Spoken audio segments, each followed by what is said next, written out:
ভাবো এক মুহূর্তের জন্য, যদি আগুনের শিখা কখনো নেভে না, যদি তার জ্বলন অনন্ত হয়, তাহলে কেমন হবে সেই দৃশ্য? যেখানে আগুনের শব্দ থেমে যায় না, যেখানে দহন কখনো শেষ হয় না, যেখানে চিৎকারগুলো আকাশ পর্যন্ত পৌঁছায় কিন্তু কোনো সাড়া মেলে না। এটাই সেই স্থান, দোজাখ। একটি বাস্তব জায়গা, কোনো মিথ নয়। আর আজ আমরা জানতে চলেছি দোজাখের আগুন কেন কখনো নেভে না। কি সেই রহস্য, কি সেই সিদ্ধান্ত যা আল্লাহ নিয়েছেন চিরকালের জন্য? শেষ পর্যন্ত দেখো, কারণ উত্তরের আগে অনেক সত্য তোমার হৃদয় কাঁপিয়ে দেবে।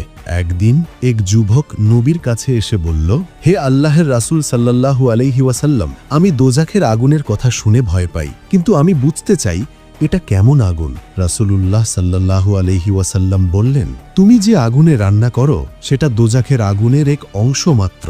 দোজাখের আগুন তার চেয়ে ৬৯ গুণ বেশি উত্তপ্ত। যুবকের মুখ ফ্যাকাশে হয়ে গেল। সে বলল, ৬৯ গুণ? নবী সাল্লাল্লাহু আলাইহি ওয়াসাল্লাম শুধু চুপচাপ তাকিয়েছিলেন, যেন সেই নীরবতায় নিজেই ছিল এক সতর্ক বার্তা।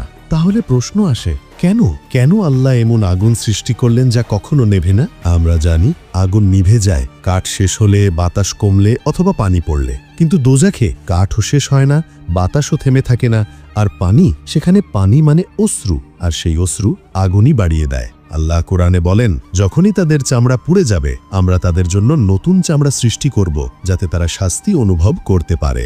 ভেবে দেখো, মানুষের শরীর যদি আগুনে পুড়ে যায় সাধারণত সে আর অনুভব করতে পারে না, কিন্তু আল্লাহ এমন ব্যবস্থা করেছেন যাতে অনুভূতি কখনো মরে না যায়।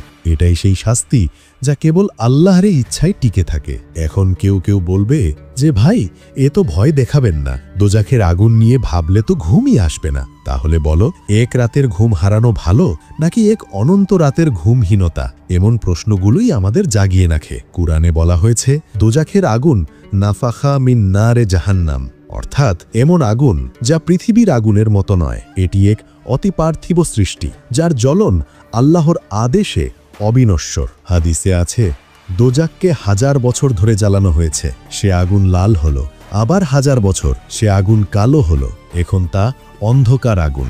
ভাবো, এমন আগুন যার আলো নেই, শুধু জ্বলন আছে, একটি কালো শিখা যা আলো দেয় না কিন্তু সব কিছু গ্রাস করে নেয়। কিন্তু তুমি জানো কি, দোজাখের আগুন শুধু আগুন নয়, এটি এক চেতনাশীল আগুন। একদিন রাসূল সাল্লাল্লাহু আলাইহি ওয়াসাল্লাম বলেছিলেন, দোজাখ নিজেই বলেছিল, হে আমার প্রভু, আমার অংশ একে অপরকে খেয়ে ফেলছে। তখন আল্লাহ তাকে দুটি নিঃশ্বাসের অনুমতি দেন, একটি গ্রীষ্মে, একটি শীতে। তাই গরম এবং ঠান্ডার চরম দিকগুলো দোজাখেরই নিঃশ্বাস। অর্থাৎ আমরা যখন পৃথিবীতে গ্রীষ্মের প্রচণ্ড তাপ অনুভব করি, সেটি কোনো মৌসুমী ঘটনা নয়, সেটা দোজাখের এক নিঃশ্বাস। আল্লাহ বলেন, নিশ্চয়ই আমরা দোজাখকে জিন এবং মানুষের অনেকের জন্য তৈরি করেছি। কেন? কারণ মানুষ ভুলে যায় কে তাকে সৃষ্টি করেছে, ভুলে যায় কে তার রিজিক দিচ্ছে, আর ভুলে যায় কে তাকে একদিন প্রশ্ন করবে। দোজাখ নিভে না কারণ মানব জাতির অবহেলা নিভে না। মানুষ যখন অহংকার করে, পাপকে স্বাভাবিক বলে মেনে নেয়, তখন সেই আগুন নিজের ইন্ধন খুঁজে পায়। দোজাখ আল্লাহের ক্রোধের প্রতীক, কিন্তু একই সাথে ন্যায় বিচারেরও প্রতীক, যেখানে কেউ অন্যায় করে মুক্তি পাবে না। এখন কেউ বলবে যে, ভাই এ তো ভয় দেখাবেন না, দোজাখের আগুন নিয়ে ভাবলে তো ঘুমই আসবে না। তাহলে বলো, এক রাতের ঘুম হারানো ভালো নাকি এক অনন্ত রাতের ঘুমহীনতা? এমন প্রশ্নগুলোই আমাদের জাগিয়ে রাখে।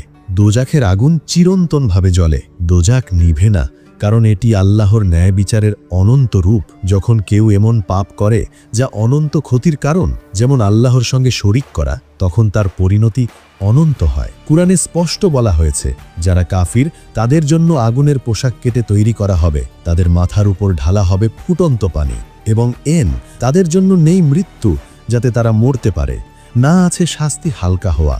অর্থাৎ দোজাখের আগুন নেভে না কারণ আল্লাহর আদেশ নিভে না।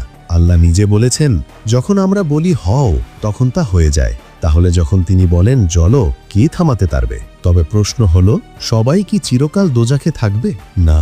যারা মুমিন কিন্তু পাপে নিমজ্জিত হয়েছে তারা আল্লাহর রহমতে মুক্তি পাবে, কিন্তু কিছু আত্মা থাকবে যাদের হৃদয়ই আগুনে পরিণত হয়ে গেছে, তাদের জন্য কোনো মুক্তি নেই।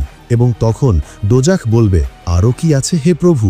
ভাবো, দোজাখ নিজেই যখন আত্মা চায় তখন তার আগুন নেভে না, বরং তৃষ্ণা বেড়ে যায়। একজন সাহাবী একবার কেঁদে বলেছিলেন, যদি জানতাম আমি দোজাক থেকে বাঁচব আমি কখনো ঘুমোতাম না। আমরা প্রায়শই মনে করি দোজাক শুধু দূরের কোনো ব্যাপার, কিন্তু রাসূল সাল্লাল্লাহু আলাইহি ওয়াসাল্লাম বলেছেন, দোজাক তোমার চেয়ে তোমার জুতোর ফিতের চেয়েও কাছাকাছি। আমাদের একটিমাত্র পাপ, একটিমাত্র অহংকার, একটি অন্যায় সিদ্ধান্ত হতে পারে সেই সেতু যা দোজাখে নিয়ে যায়। তাহলে প্রশ্ন হলো, আজ আমরা কোথায় দাঁড়িয়ে আছি? তুমি ভাবছো যে ভাই এ তো অন্ধকার কথা বলছেন কেন? কারণ অন্ধকার বুঝলে তবেই আলোকে চিনবে, আর আল্লাহর আলো সেই আগুনের চেয়েও শক্তিশালী। দোজাখের আগুন নেভে না, কারণ এটি আল্লাহর সিদ্ধান্তের প্রতীক, কিন্তু আল্লাহর রহমতও অনন্ত। তিনি বলেন, আমার রহমত সবকিছুকে আবৃত করেছে। তুমি যদি আজ তওবা করো, যদি একবার বলো আল্লাহ আমায় মাফ করো, তাহলে হয়তো সেই আগুন তোমার জন্য কখনো জ্বলবে না। তোমার নাম হয়তো সেই তালিকায় থাকবে যাদের জন্য জান্নাতের দরজা খুলে যাবে। তাহলে চলো এক মুহূর্ত থামি, চোখ বন্ধ করে ভাবি, আজ যদি আমার হিসাব হয় আমি কোথায় থাকব? যদি আজকের ভিডিওটি তোমার হৃদয় ছুঁয়ে যায়, তাহলে পরের ভিডিওটি মিস করো না, যেখানে আমরা জানব জান্নাত কেমন আর কে প্রথম সেখানে প্রবেশ করবে। চলো জান্নাতের পথে একসাথে হাঁটি।